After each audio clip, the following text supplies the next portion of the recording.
বিতর্ক যেন কোনোভাবেই পিছু ছাড়ছে না তৃণমূলের। এবার গলসি ২ নম্বর ব্লকের মসজিদপুর গ্রাম পঞ্চায়েত অফিসের ভিতরেই তৃণমূলের অঞ্চলের সহসভাপতিকে সংবর্ধনা দেওয়ার অনুষ্ঠানকে কেন্দ্র করে বিতর্কে জড়ালেন তৃণমূলের পুরাতন নেতা শান্ত শাহ। পঞ্চায়েত অফিসের মধ্যে তৃণমূলের দলীয় কর্মসূচি পালনকে ঘিরে সরব হয়েছে বিজেপি। বিষয়টি নিয়ে মুখ খুলেছেন পূর্ব বর্ধমান জেলা বিজেপি নেতা রাজু পাত্র। তিনি বলেন, ওটা আগে পঞ্চায়েত ছিল, কিন্তু এখন রাতারাতি তৃণমূলের পার্টি অফিস হয়ে গেছে। আমরা জেলা শাসককে বিষয়টি জানাবো। এখনকার অঞ্চল সভাপতির সঙ্গে বর্তমানে যিনি অঞ্চলের সহসভাপতি হয়েছে তাদের একটা গোষ্ঠী চলছে। এদেরকে তো করে খেতে হবে। ওখানটা ওই অঞ্চলটা ওই এলাকাটা আগেকার প্রাক্তন ব্লক সভাপতি যারা ছিলেন তাদের নামে অনেক অভিযোগ আছে, ভরি ভরি অভিযোগ আছে গাছ চুরি। ওই জন্য পঞ্চায়েত থেকে ওরা পার্টি অফিস তৈরি করে দিয়েছে। পার্টি অফিস তৈরি করলে ওখানে গাছ চুরি করতে সুবিধা হবে, এই নিয়ে চলছে। এই অভিযোগ আমরা ডিএমকে জানাবো এবং আমরা বিডিও সাহেবকে জানাবো যে ওটা পার্টি অফিস না পঞ্চায়েত। আমার নাম রাজু পাত্র, বর্ধমান জেলা কিষাণ মোর্চার ভাইস প্রেসিডেন্ট। এদিকে পঞ্চায়েতের দলীয় কর্মসূচিতে বাধা দিতে গেলে বেরিয়ে যেতে বলা হয় মসজিদপুর গ্রাম পঞ্চায়েতের প্রধান মুন্সি মান্ডিকে। এমনই অভিযোগ করেছেন তিনি। তার অভিযোগ, গতকালই কয়েকজন তৃণমূল কর্মী পঞ্চায়েত অফিসের মধ্যেই শেখ মোহাম্মদ রফিককে সংবর্ধনা দেন। অভিযোগ, ওই কর্মীরা ব্লক সভাপতি শৈলেন হালদারের অনুগামী বলে পরিচয় দেন। ঘটনাকে ঘিরে শুরু হয়েছে জোর বিতর্ক। জানা গেছে, গত 17ই জানুয়ারি তৃণমূল কংগ্রেসের গলসি 2 ব্লকে দুটি অঞ্চলের সহসভাপতির নাম ঘোষণা করা হয়। মসজিদপুর অঞ্চলের সহসভাপতি হিসাবে শেখ মোহাম্মদ রফিকের নাম ঘোষণার পরেই উচ্ছ্বসিত হয়ে ওঠেন দলের একাংশ।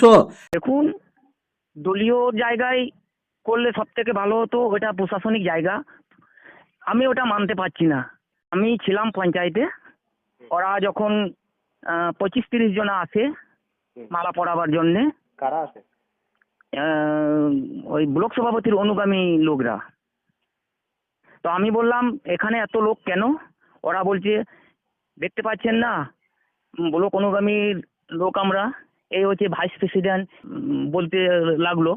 তখন আমি বলছি, এখানে তো প্রশাসনের জায়গা, এখানে তো ওটা করা যায় না। ওটা হচ্ছে ওই পার্টি অফিসে কিংবা গ্রামে করা হয়। তো তোমরা এখানে এসছো কেন? তখন ওরা বলে, তোমার যদি ভালো লাগে থাকো, না হলে চলে যাও। আমি ব্যাগটা নিয়ে বাড়ি চলে এলাম। আমরা গোষ্ঠীদ্বন্দ্ব করি না। আমরা পরিষেবা দিই। মানুষের যত রকমের মানুষ আছে সবাই পঞ্চায়েত থেকে পরিষেবা পায়। আমি পরিষেবা দিই।